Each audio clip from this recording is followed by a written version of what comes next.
So are we heading into a recession or not? This is the UK economic outlook for August 2022. Go ahead and find out some conflicting information. Hi everyone, my name is Simon Mishevich from Optimised Accountants and I hope you're doing well. This video we're talking about the UK economy and what does it look like for the future.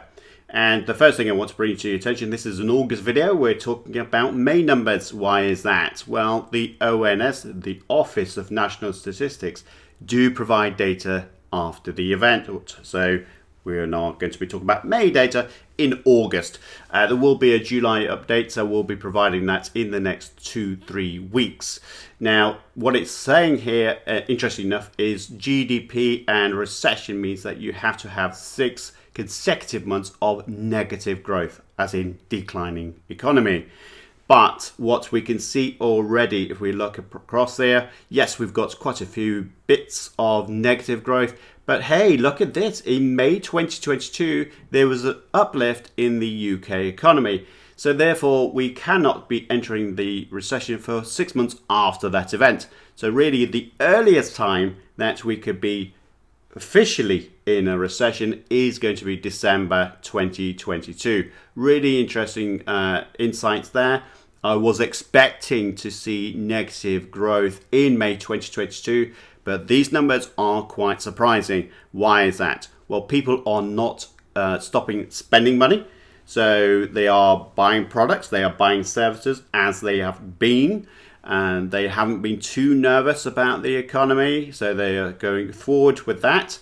And there is some interesting information about employment, which I'll share with you later on, that really echoes this point that people aren't as frightened as the media might try and push out. It's interesting how the media always say that we are heading into a disaster. Well, that's what sells newspapers and online subscriptions, doesn't it? I'll be interested in your thoughts about that. Maybe drop a comments box below this video, but not if you're a journalist.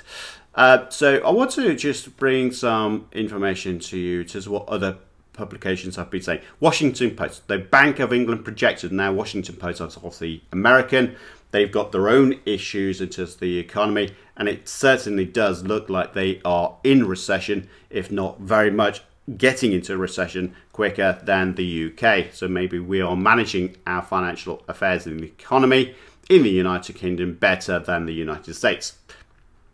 The Washington Post.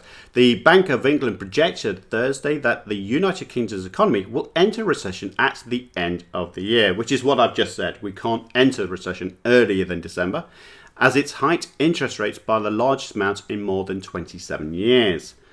Interesting.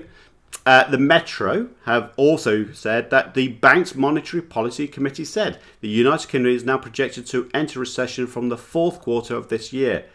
Unlikely, because we've already just said that we had some increased in May 2022 with the fourth quarter of September. That's not possible. So the earliest time is December. So already this is kind of have to be washed away. It says here, real household post-tax income projected is to sharp fall in 2022 and 2023. We're not seeing that either. Actually, the previous video I did about average salaries was that it's going up. So is there going to be a sharp fall? They are projecting something that is not supported by data, I would say. While consumption growth turns negative, the recession will likely begin before Christmas. Again, not true.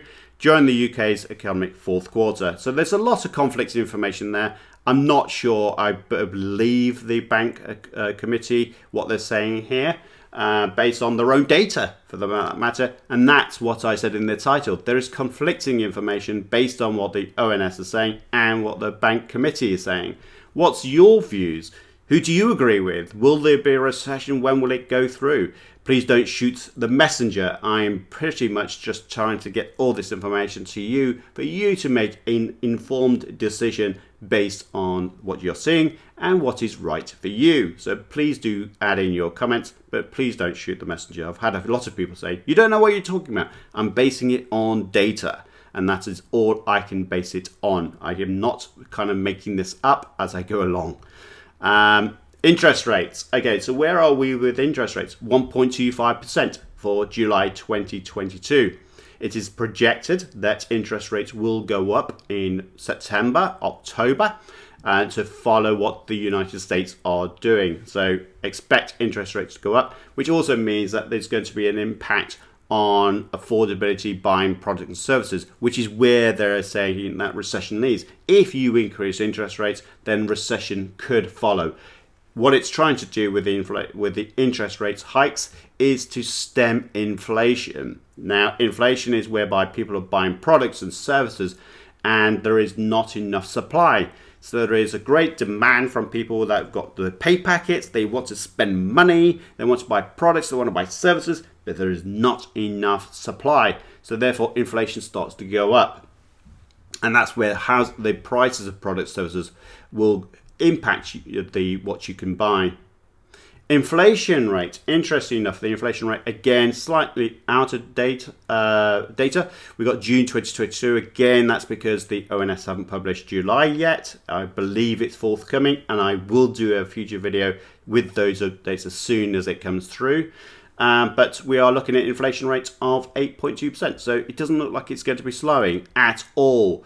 People are still spending money, still buying products and services, therefore pushing inflation. There is not a cull of this inflation. So the interest rates that we've had so far may have not really hampered the inflation at all. And that is something that the United States have actually seen already. They have put their interest rates up by 0.75%, which is a lot more than the UK, and it still really hasn't impacted inflation. Is that what we're facing here? Well, I think so, and that's because of the average salary in the United Kingdom has also increased. So inflation and salary is going up.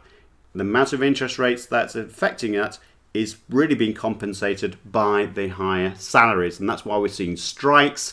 We're seeing people asking for more money. I know in our business we have purposely increased salaries for all our brilliant accountants within our accountancy firm, but that's obviously going to be compounding salaries generally speaking, because that's what's happening in the marketplace, especially the professional services.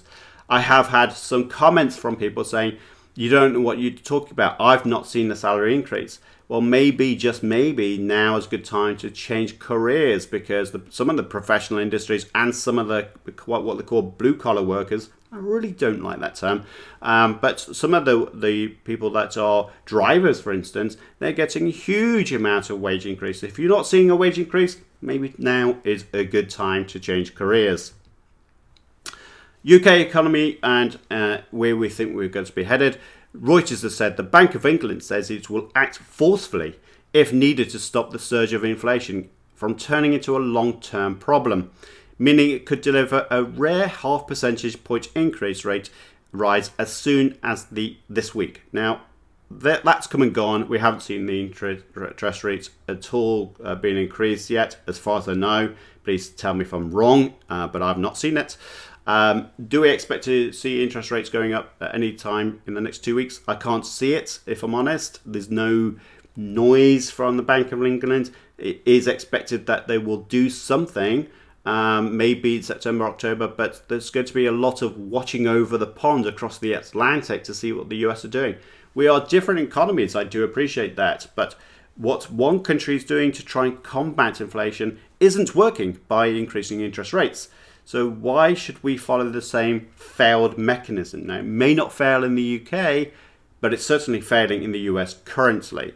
Now, it doesn't mean that it won't work long term, but how much is it having an impact by increasing interest rates against inflation, which is what they are trying to combat. Unemployment, apologies for the small writing there, but what we're seeing here already is that the unemployment had slightly gone up actually for those that are unemployed for up to 6 months. A slight increase, but decreasing elsewhere for unemployment for people out of work beyond 6 months to 12 months and over 12 months. So even though that the kind of redundancies might be happening slightly, or people losing their jobs, for the people that that's been affected, it's only for 6 months, and then typically they will find a job, is what this is saying. Now, the big push on recession is, will people lose their jobs? What's going to happen with that?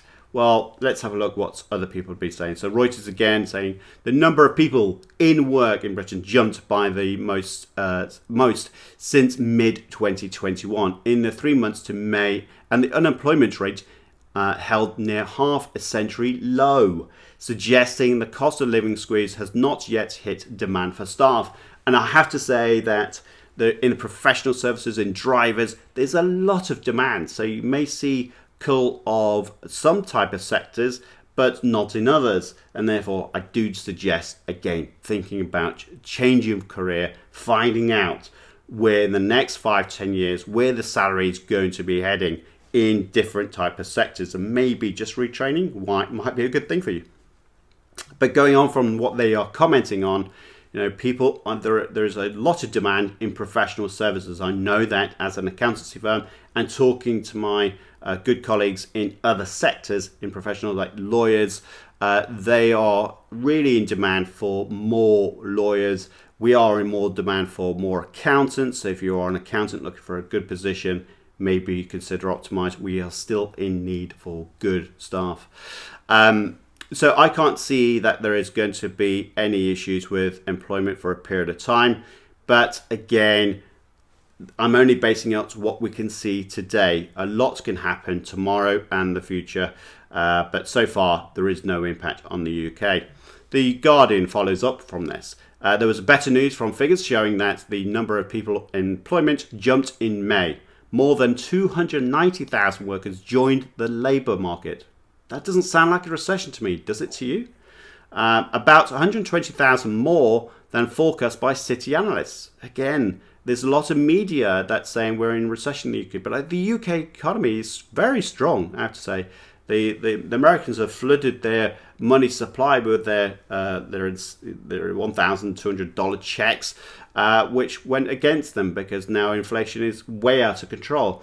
Inflation is high here, I don't disagree with that, but we are not in a bad position as the US. The Guardian continues. Meanwhile, unemployment remains steady at 3.8%, and employers pushed up the level of vacancies to a fresh high. Again, what I've said, our firm is recruiting. A lot of professional services like lawyers are also recruiting. Mortgage brokers are recruiting.